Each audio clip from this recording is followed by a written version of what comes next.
सुना सभी लोगों ने। धनुष तोड़ने वाले के विरोध में श्री परशुराम जी ने एक घोषणा कर दी,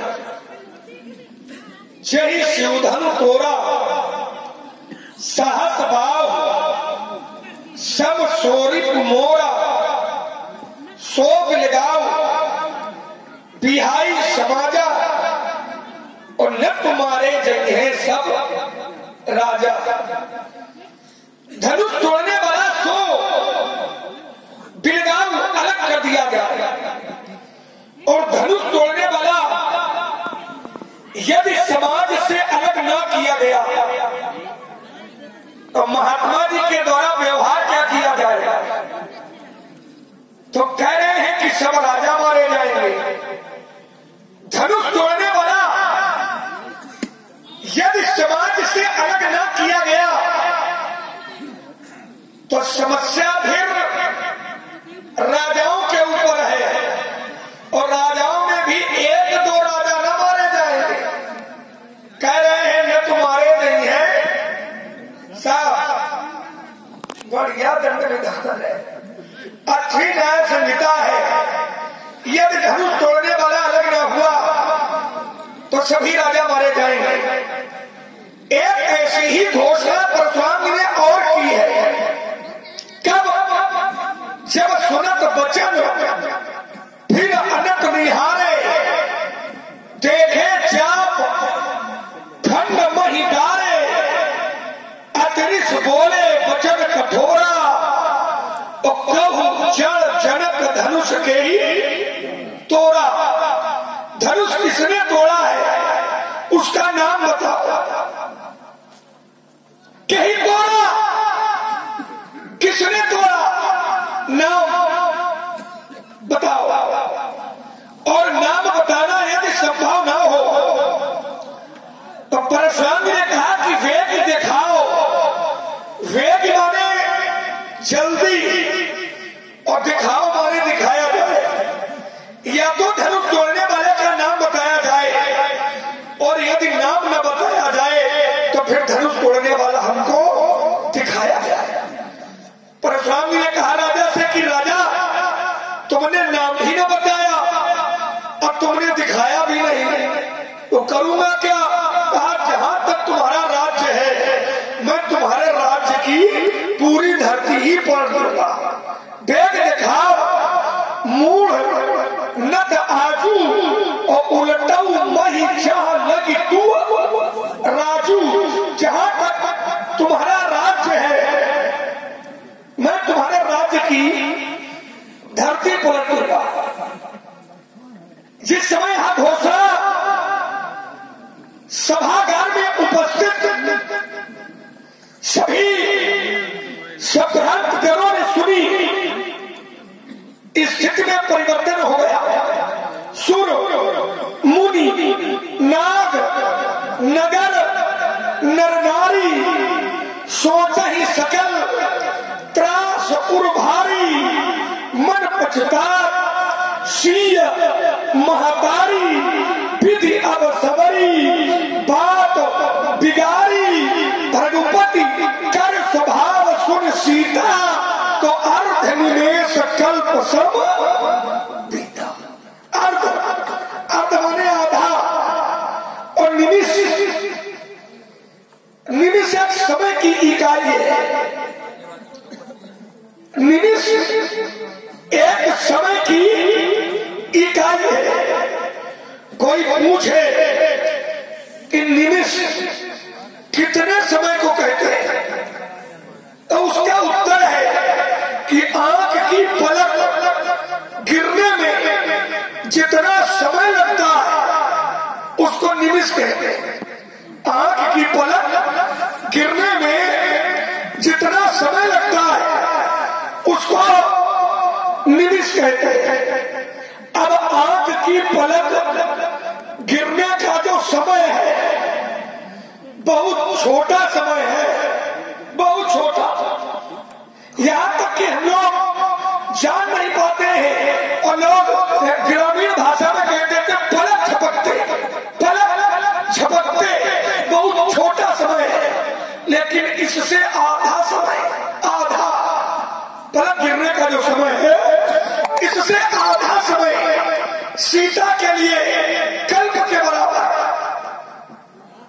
कष्ट की पराकाष्ठा है। सीता के लिए ये कष्ट की पराकाष्ठा है कि रघुपति कर स्वभाव सुन सीता तो अर्धनि में सकल्प सब।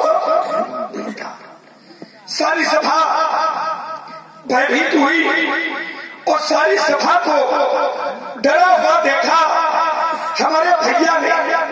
तो सभा बिलोगे लोग सब जान जान की भीड़ और हृदय न हर्ष विषाद कश बोले श्री रघुवीर। और राम जी ने कहा नाथ शंभुधन भंजनिहारा, हे नाथ जो शंभुधन भंजनिहारा है, जो तोड़ने वाला है वो कोई और थोड़ी है, आपके चरणों का दास है, आज्ञा करो। लेकिन हमारे भैया के विचारों की भाषा ही परशुराम नहीं समझ पाए। परशुराम जी से यदि भैया यहां कह देते कि धनुष मैंने तोड़ा है तो परशुराम जी जान जाते कि राम ने ही धनुष को तोड़ा है। और तोड़ने वाला यदि उत्तर यहां कर दे कि महाराज जिसने धनुष का खंडन किया है वो दास है, तो ये इनकी समझ के बाहर है। जबकि इसमें अंतर कुछ नहीं है,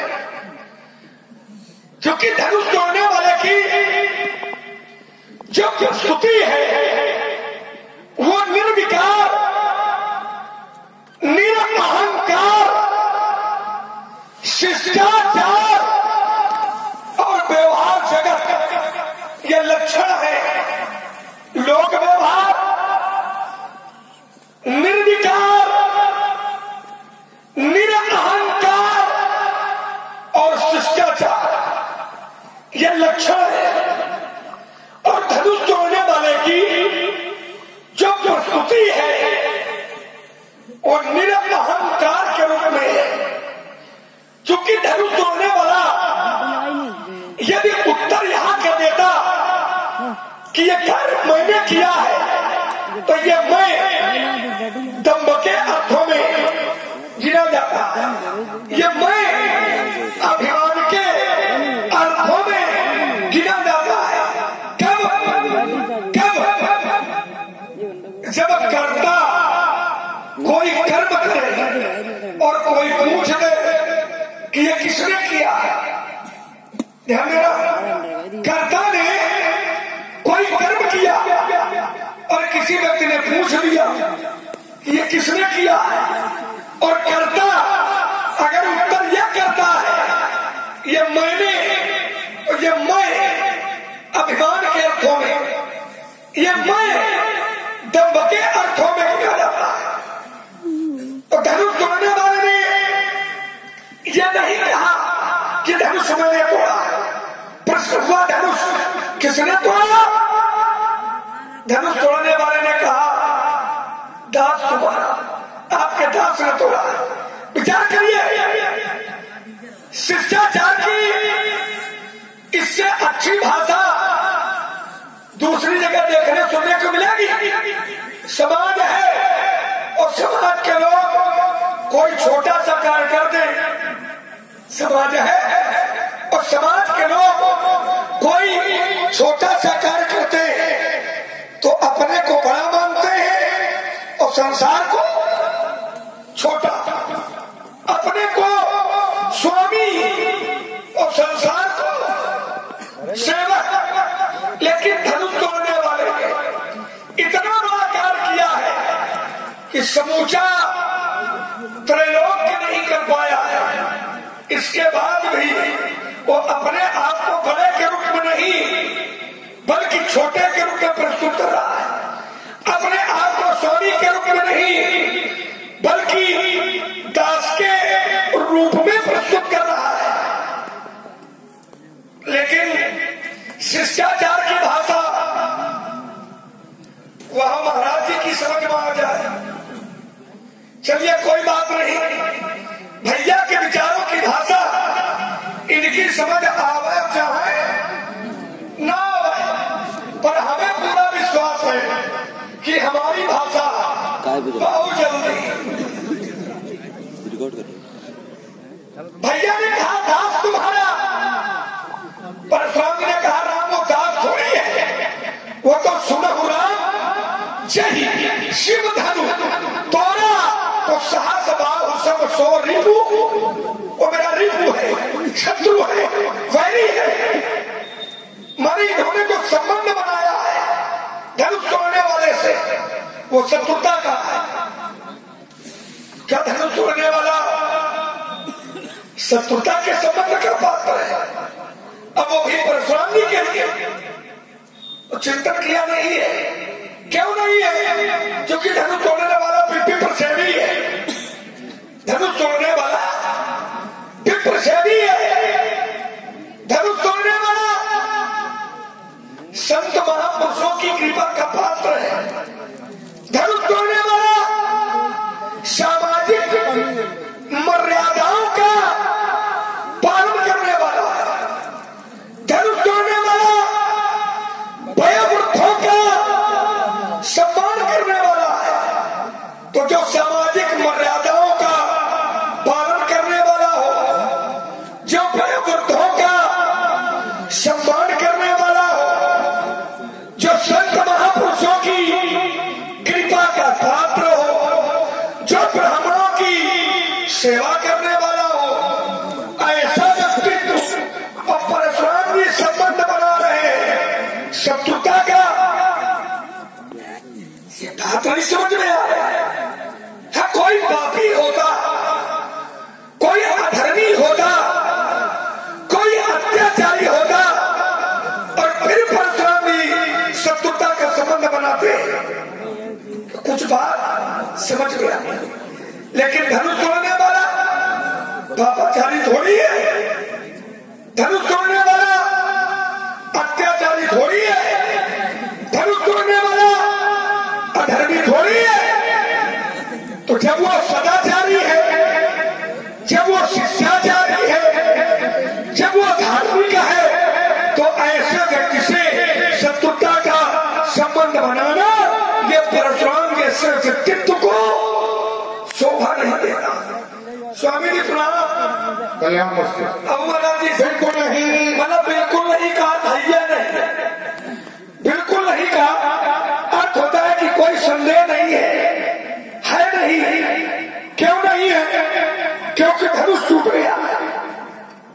एक बात बताए महामुने, यदि कुशलता का न होना धनुष का टूटना है, कुशलता का न होना यदि धनुष का टूटना है, अब क्रोध करना यदि धनुष का टूटना है, क्योंकि वेदांत का एक सूत्र कहता है कि बिना कारण के कोई कार्य नहीं होता है, कार्य होता है कब कार्य होता है। तो क्रोध कर रहे हैं, तो क्रोध के मूल में भी कारण होगा। तो क्या कारण है? तो निष्कर्ष मिला कि कारण है धनुष का टूटना। और यदि क्रोध का कारण धनुष का टूटना है, तो एक बात बताएं महाराज जी, अगर धनुष के टूटने पर क्रोध है तो फिर बहु धनु ही तोड़ी लड़काई में हमने बहुत तोड़ी है, और जब बहुत तोड़ी तब कबहू ना असरिस कस, दो शब्द है, एक है अस और दूसरा है कस। अस माने होता है ऐसा और कस माने कैसा। मेरा प्रश्न है कि धनुष के टूटने पर क्रोध है तो बाल्यावस्था में हमने बहुत तोड़ी, और जब बाल्यावस्था में हमने बहुत तोड़ी तब कबहू ना असरिस, तब ऐसा रिस नहीं किया।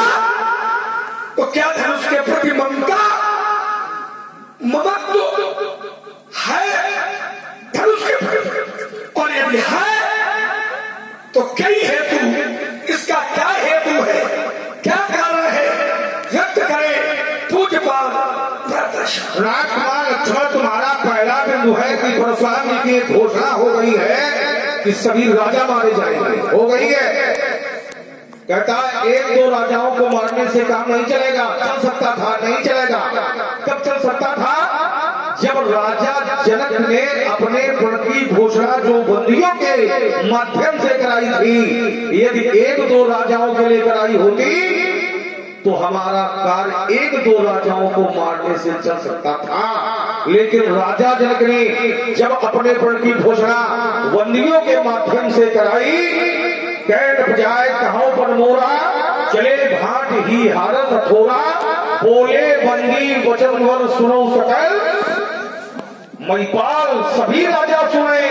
तो मैंने चिंतन किया कि धनुष तोड़ने वाला या तो राजा है या राजाओं से संबंधित है, इसलिए हमारी घोषणा 1-2 राजाओं के लिए नहीं बल्कि सभी राजाओं की मारने हो गई। अगला दिन तुम्हारा, तुमने कहा कि धनुष तोड़ने वाले के पक्ष से हमारे भैया के द्वारा जो भाषा प्रयुक्त हुई है, ऐसा उदाहरण शिष्टाचार का, लोक व्यवहार का, अहंकार का, निर्विकार का क्या देखने को मिल सकता है? विश्व का पहला उदाहरण बता रहा है। कहता है कि समाज में जब कोई व्यक्ति छोटा से छोटा कार्य करता है तो उसका मैं आगे चलता है, ये कार्य मैंने किया है।